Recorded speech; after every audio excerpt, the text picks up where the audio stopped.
August 6, 1945. The United States bomber known as Enola Gay drops an atomic bomb over the Japanese city of Hiroshima. Within seconds, the city is leveled, and those living within that are unable to avoid the blast are reduced to ash. An estimated 70 to 135,000 people die, and just 3 days later, a second bomb was dropped over the city of Nagasaki, killing an additional 60 to 80,000 people. It was a level of destruction that humanity had never quite seen before, forever changing history. 9 years later, inspired by the film The Beast from 20,000 Fathoms, Japanese film producer Tomoyuki Tanaka was on a flight over the ocean when he wondered to himself what it would be like if a giant monster rose up from the depths and attacked. He proposed the idea to Toho, and they started working. They were not just going to create another movie monster, however. The combined minds of Tanaka, director Ishiro Honda, and special effects designer Eiji Tsuburaya created Godzilla, a living embodiment of the atomic bomb and the death, destruction, and trauma it caused Japan. Godzilla itself would be a victim of the bomb, an animal that was horribly scarred and mutated by atomic and hydrogen bomb tests in the 50s. The texture of its skin was purposely designed to be reminiscent of the burns Hiroshima and Nagasaki survivors suffered from. In the film, Godzilla would be an emotionless monster that came from beneath the sea to indiscriminately kill and destroy, setting Tokyo ablaze and leaving the city in ruins. Godzilla itself may be an outlandish idea, but the horror it represented was not fictional, and at this time, the people of Japan were still recovering from it. Images in the film, such as entire families being killed, burning cities, and children in hospitals suffering from radiation poisoning, were all very real things to these people. For those who haven't seen the original Godzilla film, I cannot recommend it enough. It really is a masterpiece and an incredible product of the time. I won't really get into what happens in the end, however I will say that even though the monster is eventually stopped, it is not a happy ending. This is because, just like in real life, it could happen again.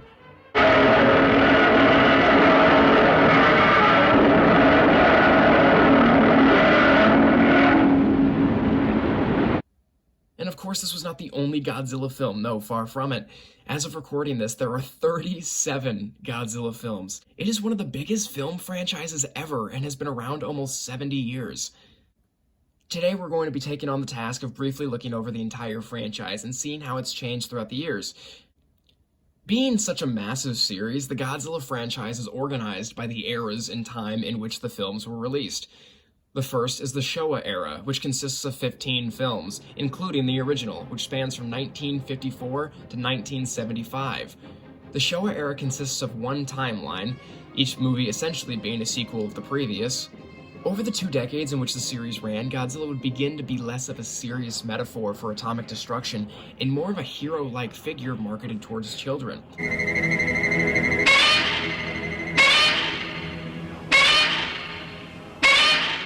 For those unfamiliar with the franchise, this may sound really surprising. However, the thing about Godzilla is that as the years went on, he became whatever the people needed him to be. For the films to continue being made, they needed to mold the character into something that would sell, and Japan in the 70s was a very different environment than post-war Japan in 1954. I mean, obviously these movies would become very different from what the original intended. However, the Showa era overall was my favorite growing up, just because the amount of monsters introduced and just how insane some of the movies would get.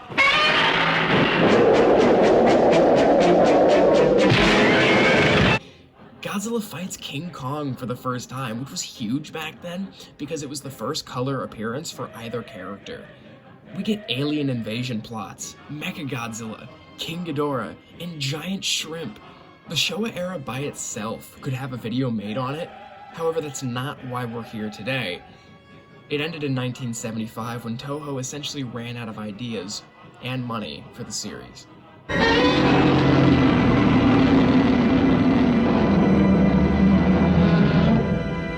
Godzilla made a return, however, in the 1984 film, The Return of Godzilla, and along with it came the era known as the Heisei era. Times had changed once again, and Godzilla was ready to be taken seriously once more. The Heisei era consists of 7 films and features both old and new adversaries for the character to face. It's worth noting at this point that while Godzilla started as a solo film, it kind of became Godzilla's thing to rumble with other monsters, and that's what a majority of the films really feature. The final film of the Heisei era, 1995's Godzilla vs. Destroyer, was huge because Godzilla dies at the end of it, and as far as everybody was concerned, that was it for the character. It made the news in the United States that Godzilla was dead. But in his 22nd film, Godzilla vs. the Destroyer, to be released December 9th in Japan, the 42-year-old monster will finally meet his end. Godzilla will die. The film's directors promise the final scene will be unforgettable. However, in reality, Toho was just sending their beloved monster into hibernation so the United States could take a stab at the character. That is the next film that we're going to get into. TriStar's Godzilla, 1998.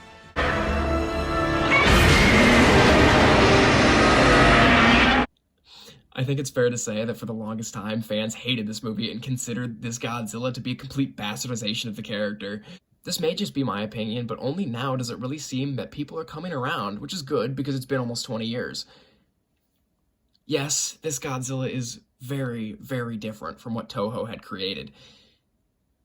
Instead of being a nearly invincible and incredibly powerful monster, this Godzilla was more dinosaur-like, lacked the infamous atomic breath, and was very, very weak.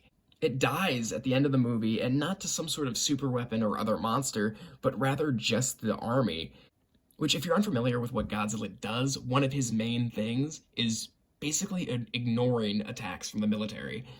To fans, this was so un-Godzilla-like that they considered this to be something entirely different and less deserving of the title. So even today, you will hear people referring to this interpretation as just Zilla, no God. I may have felt a similar distaste for this movie when I was younger, but now I just kind of take it for what it is. It's not necessarily a bad movie, it's just kind of goofy, but in my opinion, it's still a lot of fun. It's not really a bad design either, I kind of like it. I can understand hating back then when it first came out, but at this point in time, there are so many different interpretations of Godzilla that it's just kind of silly to get mad at this one in particular when later on we get things like this. We will talk about this in a moment. Toho felt the same way that a lot of people did back then, however, and a year later brought Godzilla back out of retirement in order to right the wrongs of this movie, with Godzilla Millennium. This, of course, sparked the third era in the franchise known as the Millennium series, spanning 1999 to 2004. Something interesting about this series that is unlike the previous two is that a majority of these films are not connected to each other and are just their own stories, which I can see gets confusing to people unfamiliar with the franchise. The Millennium series ends with Godzilla Final Wars, released in 2004, which is one of my personal favorites. This movie was kind of meant to be the end of the franchise for a while, and I think it's just perfect. This might just be my bias showing through because this movie is utterly insane. However, it does feature a majority of the monsters that previously appeared in the franchise in one huge finale. There's also a lot of influence from The Matrix and X-Men seen in this movie, and it's not subtle whatsoever, which I honestly find really entertaining, and I really just can't get enough of it. However, I do understand how some people do not want this in a Godzilla movie. There's slow-motion mutant fights, monster soccer, and Godzilla is an absolute menace in this one. There's even a very brief scene in which TriStar's Godzilla is dropped in by the antagonist just to get instantly blown up by Toho's Godzilla, as a sort of kaiju-sized middle finger to that movie. I just love this franchise so much. 10 years later, the US would take a second chance at trying to make a Godzilla film, and they succeeded.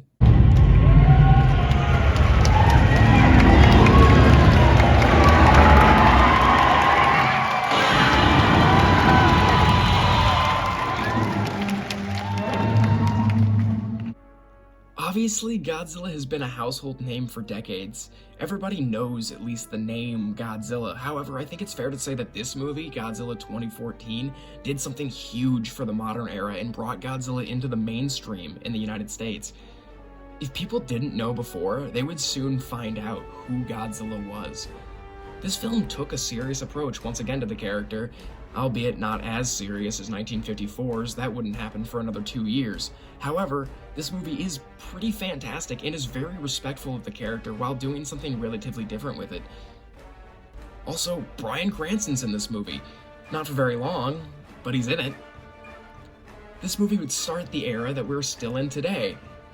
where both the United States and Japan are making films in the franchise at the same time. That being the case, what exactly was Toho getting ready to release 2 years later?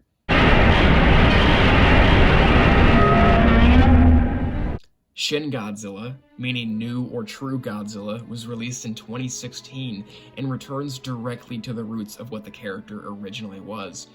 It is a horrific, emotionless, unstoppable abomination, an embodiment of destruction. Shin Godzilla, like the original, is a political commentary. However, this time it is a commentary on not only the dangers of nuclear energy, but also the Japanese government and its incompetence to protect its citizens during times of disaster. It was partially inspired by the 2011 earthquake in Japan and subsequent nuclear power plant leaks that killed thousands. Godzilla goes through multiple mutations in this movie, starting off as something that could probably be stopped, this thing, but because of the actions, or rather lack of action, by the Japanese government, it becomes something that is beyond saving.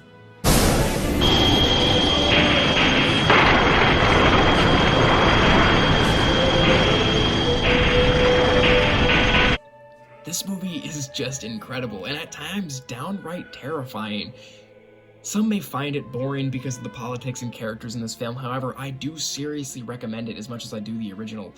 It is, in all intents and purposes, a modern version of that original film. Now, even to this day, the Godzilla franchise is going very, very strong. Since Shin, 3 anime movies have been released on Netflix, as well as an incredibly interesting anime show, as well as 2 additional American films, with one coming out next year. Godzilla Minus One was released just this month, Toho's next live-action Godzilla film, and it is wildly successful so far. Like previously said, Godzilla is a household name and has a gigantic fan base. Merchandise is everywhere. Every year, there is a Godzilla convention held in Chicago known as G-Fest, and I have been there 3 times so far and intend on going next year for Godzilla's 70th anniversary. I have no idea how long this video will end up being, so I use the term brief history very loosely.